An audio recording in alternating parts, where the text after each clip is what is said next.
welcome back. These are some weddings that turn messy in 10 seconds or less. You're confused. I was the bride and I'm still confused, and I do not understand how we had multicoloured dresses and even the groom changed the colour of his kilt last minute. And people wonder why I had a nervous breakdown after my wedding. I tried to be a nice bridesmaid. I tried to give them choices. That was my first mistake. I've been a bridesmaid. It was an awful experience, to be honest. And I've seen my friends absolutely a bag of nerves because they're being forced to wear a bridesmaid's dress that doesn't suit them, doesn't flatter them, and they feel horrendous. I wasn't going to do that to my people. Let's just have a little look at the lineup, shall we? So, you've got 3 groomsmen in hired navy blue kilts that have got a bit of green in. Then you've got 3 green bridesmaids. Then you've got me in white, which surprised everybody. And you've got Ian, not in the kilt. I went to Scotland and got for him. Then you've got another bridesmaid in green. Then you've got another bridesmaid in champagne. And then you've got 3 groomsmaids in blue. So I bought this wedding planner guide, and once you've picked your date and where you're getting married, the first thing they tell you to do is pick a colour theme. Now, I don't really care what the colour theme was, but Ian's favourite colour is green, and I also really like green. My ring is an emerald, so I was like, beautiful ring. Green or gold? Green and gold. Perfect. Job done. Decision made. As I said, I tried to be a nice, understanding bride. I wanted my people that I had chosen to take part in my wedding to feel bloody marvellous. I wasn't going to tell them what they had to wear, how they had to do their hair. I wanted them to be whomever they wanted to be. I wanted them to express themselves. My God, asking a group of women what they want to wear and to choose whatever they feel good in seems to be the hardest job in the world. I knew I wanted green. I said, okay, if you really have to, gold is acceptable, but you know, I'd kind of like you all to wear the same colour. You don't have to wear the same style of dress because not everybody's body shapes are the same, but please, let's all stick to the same colour theme. It's like getting blood out of a stone. Absolute blood out of a stone. There also wasn't ever a time when all of the bridesmaids were available at the same time, and they don't seem to have bridesmaids shopping as a thing anymore. So I went online and I bought almost every green bridesmaid's dress I could find in a variety of sizes, and I made them all try them on, with the exception of the girl who wore champagne. We'll get to her in a minute. Yeah, why the champagne on these dresses? And then when they picked one, I sent the others back, but then Royal Mail lost them and it cost me a fortune. Luckily, oh I got my gosh. Eventually, one of my best friends actually had 2 dresses because she couldn't choose, and I was like, just keep them both, because I can't send them back now because it's taken you too long to come and try them on. So keep them both, and on the day of the wedding, just choose one. Oh, jeez. Get to the girl in champagne. Ooh. You might think that she's the maid of honour because she's wearing a That's what I thought. Dress to the I thought that was what was going on. She's not. The girl next to her is the maid of honour. Oh. That's my sister. And if you look up the word diva in the dictionary, you may find her photograph. Oh. She doesn't want to wear green. She doesn't like green. She wanted to wear brother. gold. She didn't want me to buy the dress for her. I had no idea what she was wearing pretty much until she turned up 10 minutes before the wedding. No. Her and my mum are no contact. Her dress cost twice as much as my dress. It's Saint Laurent, don't you know? Oh she my God. Very, very wealthy. Well, her husband is. I actually didn't know until maybe a week before the wedding, whether my niece and nephew were even going to be in the wedding at all, or even come to the wedding. Families, eh? Oh so my Ian, God. Didn't want to pick a best man. He has 3 very close male friends. He didn't want to pick a best man, so he made the dog best dog. She was the least trouble out of anyone involved in this wedding. He also has 3 female friends. They're all a big group. They all kind of like went to uni together, and it's all a bit incestuous, and I don't know. They're very nice people. Ian and I, as you know, went up to Scotland and we hired 3 kilts for the groomsmen. We sent them pictures of what they would look like. And I'm not going to lie to you, I didn't give a what colour the groomsmen wore. By the time I was in Scotland, I was so frazzled that it was whatever was the cheapest option. So Ian's female friends took it upon themselves to buy matching blue dresses, which they don't know caused a big argument between me and Ian. because I did not want blue. Blue was not my colour theme. Oh, it was no. green or it was gold. Okay, babes. I'm gonna say this because I care about you and because I am also a recovering people pleaser. You're being too nice. And listen, I know we all don't want to be a bridezilla. We all don't want to make people uncomfortable. We don't want to act like a diva. We don't, like, God forbid what we get what we want on our wedding. You're being too nice to these people and they're thinking that they can just do whatever the hell that they want. I also think it was a mistake to say that she could wear gold because, your sister showed up in champagne thinking that that was okay, probably. Or she just tried to upstage you with a gold dress and a very expensive designer gold dress at that. I feel like you could have set a little more of a boundary here. But Ian had already okayed the blue groomsmaid dresses. Oh, brother. God. So I just gave in. I was like, I don't care. I literally don't care. They're not bridesmaids, they're groomsmaids. Nobody's going to understand this, but I know, so it doesn't matter. And when we went up to Scotland, we got Ian measured for a kilt, and it was a second-hand one because a new kilt costs thousands of pounds. So it was a second-hand one, and it was going to be white with red. It's the Stuart tartan. I was really excited for him to wear it, and he had like a very light grey, almost cream white jacket, whatever it's called. Even though it was second-hand, it still cost me a fortune. He wanted to wear his family tartan, which is a very rare tartan and would cost thousands upon thousands of pounds. But Ian is a lucky bastard, and when he tagged himself in Scotland for a kilt fitting, some guy he went to university with got in touch with him and said, oh, my sister makes kilts and she works on this TV production company. Send us your details, your measurements, and we'll get you your family tartan, which turned up 10 days before the wedding. Wow. It was an incredibly generous gift. We got the whole thing for free. Didn't fit though. Ian insisted he was going to wear it. So I was then running around measuring places, whatever they're called. Dressmakers, alteration people. Because it wasn't too big. No, it was too small. Ian wanted a miracle. And call me Jesus, I managed to find one. The bridesmaids, with the exception of my sister, all had matching shoes that I had found for them. And if you thought them trying to pick a dress was difficult, the morning of the wedding, when they had had 9 months to decide how they wanted their hair and makeup, which is very ironic because at my sister's wedding, we all had to have exactly the same hair and makeup, even though it didn't suit some of us, and we all had to wear exactly the same dress, which might have been easier, I don't know. But I do think expression is important. And if you've made it to the end of this video, go and get yourself a drink because I'm stressed just thinking about all of this. Girl, anybody else need a shot? Oh my God.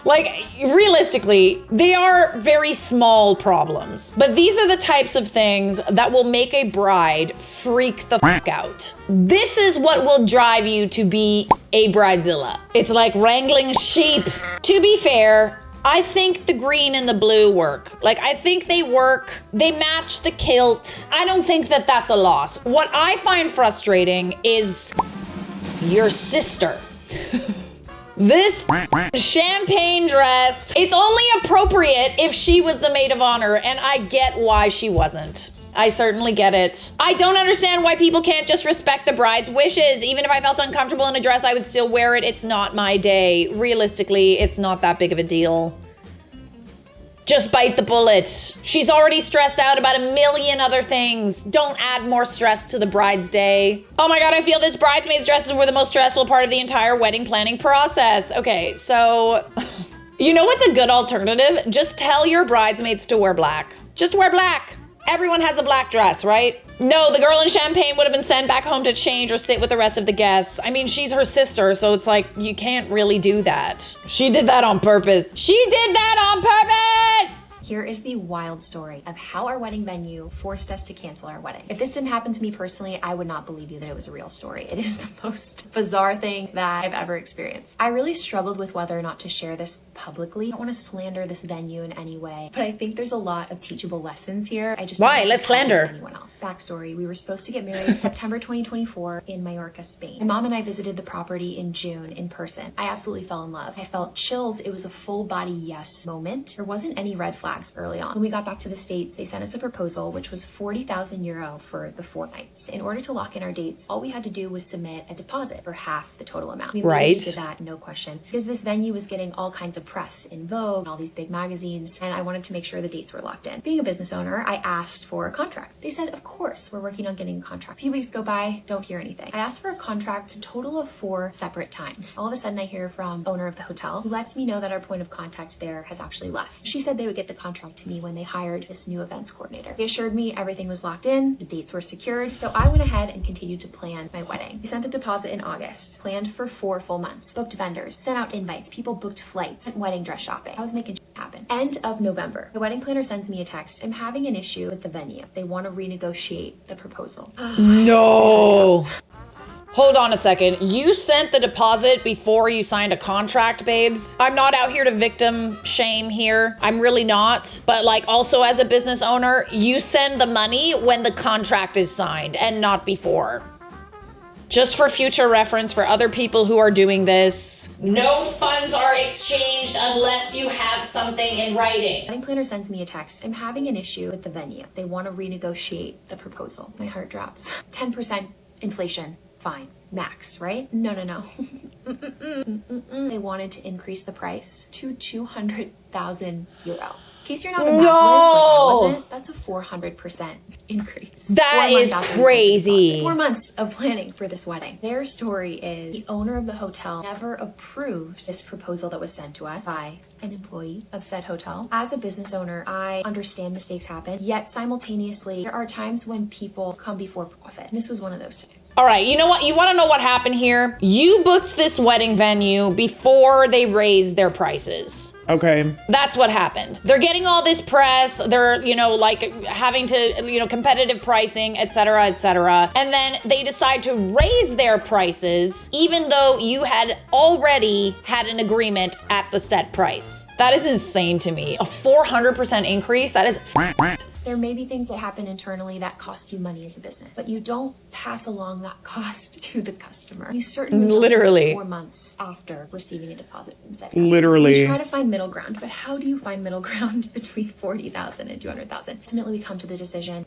we can't afford this. We email our guests, tell them, unfortunately, we're postponing the wedding to summer 2025. Tell me you got your money back. Send a deposit before you get a contract. Even if they tell you it's all set, it's all good. No. Get it on paper. Luckily, Period. got the deposit back. Everything's fine. I did lose about $5,000 of vendor deposits. No. And it was also a really incredible thing for them to do.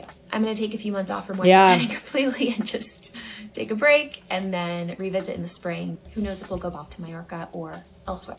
Okay, please tell me you got your money back. Because a lot of the times you send that deposit, it's non-refundable. Which is why you always get a contract signed before you send the money.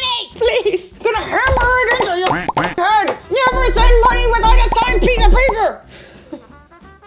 Oh, man. I feel for you though, girl. That really, really sucks. There's also such a thing as if you had things in writing, like emails sent back and forth that said, they agreed to a certain price and a date and et cetera, that could also be considered a contract. Realistically, if there was correspondence, if they agreed to it and you sent a deposit, that it is what it is, but they just kind of said F you. Honestly, I hope that you got your money back, because if you didn't, you could fully take these people to court. How dare they? And it's your wedding. It's somebody's wedding. Owner got greedy. He saw the press and he was like, nope, we're gonna raise our prices like everybody else. There ain't no decency left in the world, I'm telling you. Someone wore white to my wedding. So something happened to me on my wedding day that I didn't think wouldn't happen. I didn't even consider it, it wasn't a worry in my mind. But someone wore white to my wedding. And it wasn't an off-white or a cream. It was full-on white. And this was someone that was a friend of the family that I invited. I don't even know who they were. I don't even know you. And you're wearing white to my wedding? Mine? I paid for this dress. Anyways, I didn't notice until kind of midnight-ish that the wedding ended at 3. And apparently my family had been filling shot glasses with red wine and would walk past her. And they would just chuck the red wine at her dress, at the bottom of her dress. And she didn't notice. And towards the end of the night, her entire dress, the entire bottom tier, was red wine. Just red wine splatters everywhere. So your family knows to do that. Anyone wears white to your wedding, make sure there's red wine nearby. I mean, I don't want to say I don't condone this. I don't want to say I condone this. However, I think under the circumstances, you kind of deserve it. The girl with the dress, not the bride. I'm glad you didn't notice until the wedding was almost over, but like kudos to your family. If my family doesn't throw red wine on someone that wore white to my wedding, are they even my family? Do you want some tea? Like some Yeah. serious tea? Story time about how I got uninvited to a wedding. A couple of years ago, I was friends with this girl, and we weren't just friends, we were really good friends. Her hens party was hosted on Hamilton Island. To attend, everyone who went took 2 days off work and spent over $1,000 in flights, accommodation, and other things. I would have been fine with spending that amount of money if the weekend was fun. However, the weekend was just spent walking on eggshells. This chick was a total bridezilla. This girl was on like some weird power trip. Things really escalated on the last night where the girl decided to put a phone ban in place for our dinner. She said that we were specifically allowed to take photos. She just didn't want us sitting on our phones throughout the dinner, like editing photos and stuff, which is understandable, but also we're adults. Don't ban us from using our phones. At the dinner, another close friend of mine started taking photos of me and the bride. All of a sudden, the bride loses her. She's like, stop taking photos of me. I don't even want these photos. They're going to be gross anyway. I said there was a phone ban. Nah. The poor girl that was taking the photos ran to the bathroom crying, and I ran to the bathroom after her to console her. When we got back to the table, no one would talk to us. It's as though we'd been completely exiled from the group. The bride started going on about how embarrassed she was that half of the bridal party had been crying in the bathroom throughout her dinner.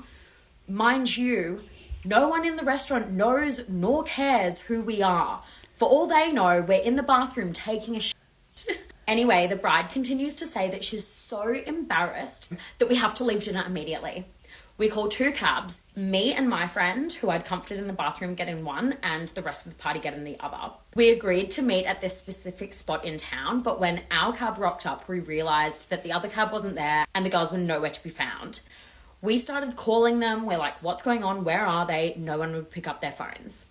Eventually, the bride's mother called me, and I was like, oh, thank God. A responsible adult who isn't going to act like a child is calling me, and I can have a reasonable conversation with her. Quite the opposite happened. The mother was like, where are you? And I was like, I'm at the spot that we said we would meet. And she was like, oh, well, like, we're not there.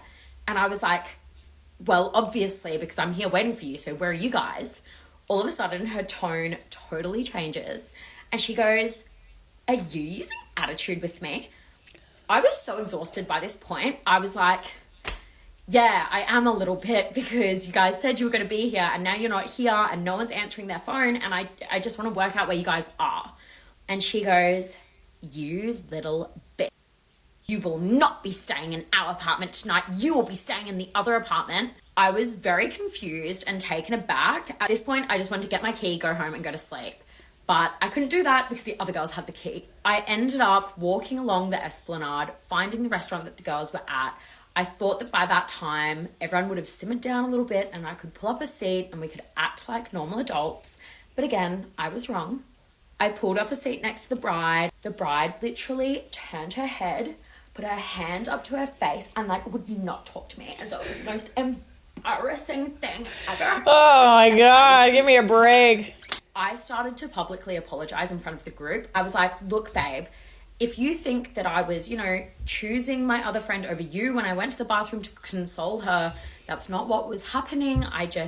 I'm sorry. Okay, so wait a second. She's mad that you went to the bathroom to console someone that was crying? What was she supposed to do? Leave her there? Just let her cry by herself? That's not how this works. No. I love how she tried to play the victim too. I am how embarrassing. You guys are crying. Oh my God, I'm just so embarrassed. How about I'm sorry for making you cry? Jesus, Mary Joseph. Wanted to make sure she was okay. All of a sudden, the mother gets up and says, I'll handle this. She leans across the table, she's pointing at me, and she was like, how dare you upload a photo before my daughter at her hen's party? And Stop. What? All of a sudden, this fight is about Instagram? The mother was genuinely concerned that I had uploaded a photo before her. Mind you, everyone else at that table had uploaded photos before her. I didn't understand that this was a protocol. If it were, she should have said so, and I wouldn't have uploaded before her. But in the same breath, the photo that I uploaded, it had nothing to do with the hens party itself. It was just a beautiful scenic shot. Long story short, me and the other girl weren't allowed back into our apartment that night. We were told that we had to sleep in another apartment, which other girls had been staying in the previous night. We slept in dirty sheets. We weren't allowed access to our clothes, our makeup wipes. Oh my gosh. Underwear, a toothbrush, that would have been helpful. Nope, we weren't allowed that either. The next day, I knocked on the apartment next door and apologized to the bride. She took me out to the balcony where she starts screaming at me. I tried to apologize and she starts screaming at me going, Amy, I shouldn't have to treat you like a dog. I shouldn't have to treat you like a dog and say, Amy, do this, do that. You should already know that uploading a photo before me at my hens is not okay. I was shocked and appalled by her behaviour. Never in my life has somebody spoken to me like that. It was vile. To make matters worse, her mum had booked my flight there. She had booked all of the travel for everyone, so I wasn't even sure if they were going to be adult enough to give me my ticket to get home. So I was stressing this entire day about whether I was going to get home or not, whether I'd have to book myself a whole new flight because they were that petty. Okay, this is way too long. Go to part 2 to find out how I got officially uninvited to the wedding. Oh dear, oh my God, there's more. There's literally more. Honestly, how do people like this find someone to marry them? Like, how do you find someone dumb enough? Oh my gosh. I love how it's from one extreme to the other. On the one hand, you have some brides who literally get walked all over by everybody, and it's the guests and the bridal party that are the, you know, miscreants, the Zillas. And then on the other hand, you have brides that are absolutely crazy. Like, I can't even help but laugh. Like, that is so stupid. Imagine being mad that someone uploaded a photo before you. Please tell me they're divorced. Like, please. Like, how did the wedding even happen? Honestly, wow. So I finally get home from the hens party from hell. The next day I'm at work and I get a call from the bride. I'm thinking, okay, this is either going to go one of two ways. Either she's going to apologize or she's uninviting me to the wedding. Keep in mind that this girl knew that I'd booked my flights. Not only that, I'd booked my first ever business class flight. I'd bought a dress for $650 and I'd paid for my accommodation, another say $500. Despite that, I pick up the call and she goes, hey Amy, so I've been thinking about what happened over the weekend and I just don't think I'd feel comfortable having you at the wedding.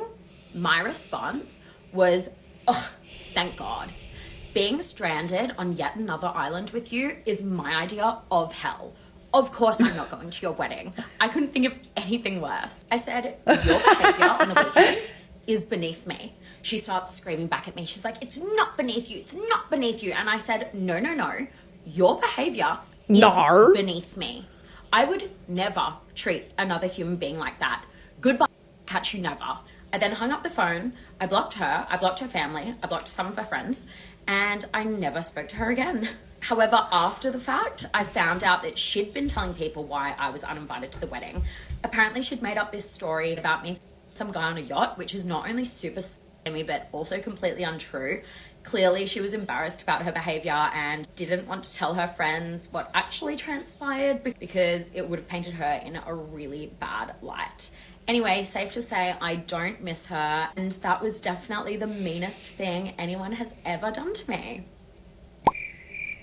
My goodness. You know, I was really hoping that you would follow up with a, oh, and the wedding never happened. Oh, and now they're divorced.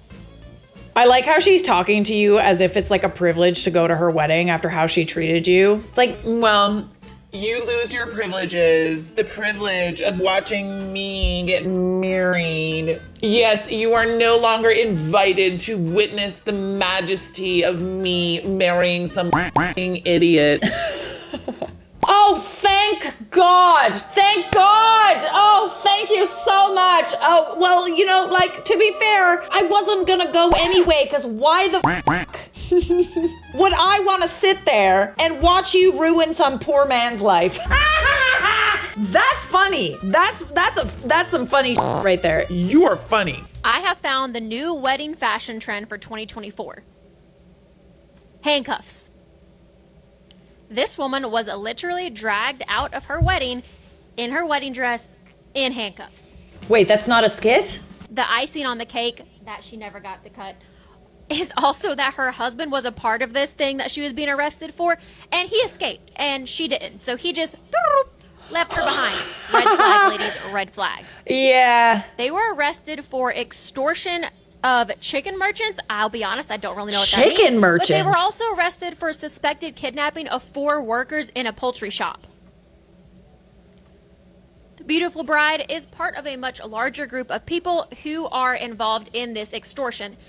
The extortion of poultry and egg business has lost a lot more money than I ever knew about. $47 million to be exact. Brides really be out here stealing chickens! You're stealing the chickens! My goodness. That was not on my bingo card for this video. Bride ruins own wedding by stealing chickens and eggs. Was it for like the wedding food, or is this like a totally separate like hobby you have going on?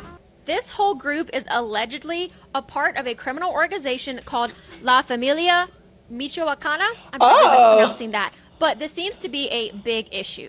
I'm sorry, y'all are part of the chicken cartel? Oh, sorry. They could see this video and hurt me. Sorry. It's funny. You stole chickens and then you got arrested on your wedding day. Well, that's definitely one way to ruin your own wedding. Subscribe